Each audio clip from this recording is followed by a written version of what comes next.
Hello കൂട്ടുകാരെ, ഇന്ന് നല്ല ഒരു ഞണ്ട് കറിയുടെ റെസിപ്പി ആയിട്ടാണ് വന്നിരിക്കുന്നത്. അപ്പോഴും ഞണ്ടൊക്കെ കഴുകി വൃത്തിയാക്കി എടുക്കുക. അതിനുശേഷം നമുക്ക് തേങ്ങ, മുളക് പൊടി, കുരുമുളക് പൊടി, അല്പം മഞ്ഞൾപ്പൊടി, ഇത്തിരി ഉലുവാപ്പൊടി, ഇതെല്ലാം നല്ലതുപോലെ മിക്സിയിൽ അരച്ചെടുക്കണം. കൊച്ചുള്ളിയും കറിവേപ്പിലയും ഇടാൻ മറക്കരുത് അതിൽ.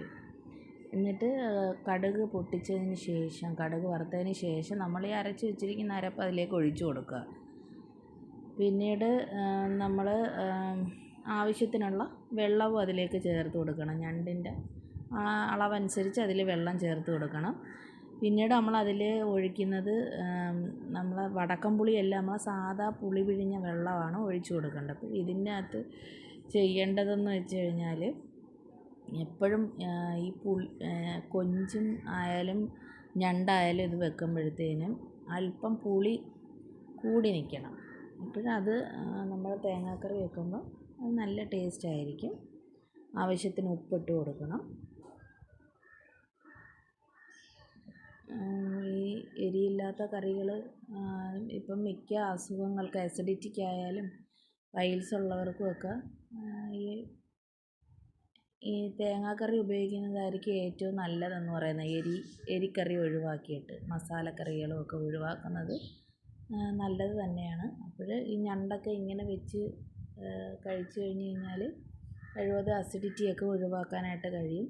അതുമല്ല നല്ല ടേസ്റ്റുമാണ്. എല്ലാവരും ഒന്ന് ട്രൈ ചെയ്ത് നോക്കണം. നല്ല കറി, നല്ല ടേസ്റ്റാണ് കേട്ടോ. ഇപ്പം കറിവേപ്പിലയൊക്കെ ഇട്ട് കൊടുത്തിട്ടുണ്ട്.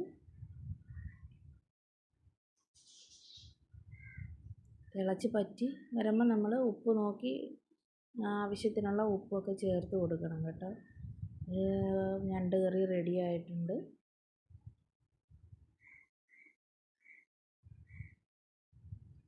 കുഞ്ഞു മക്കൾക്കും എല്ലാം ഇഷ്ടപ്പെടും. മറ്റേത് എരി കാരണം അവർക്കും കഴിക്കാൻ പറ്റത്തില്ല.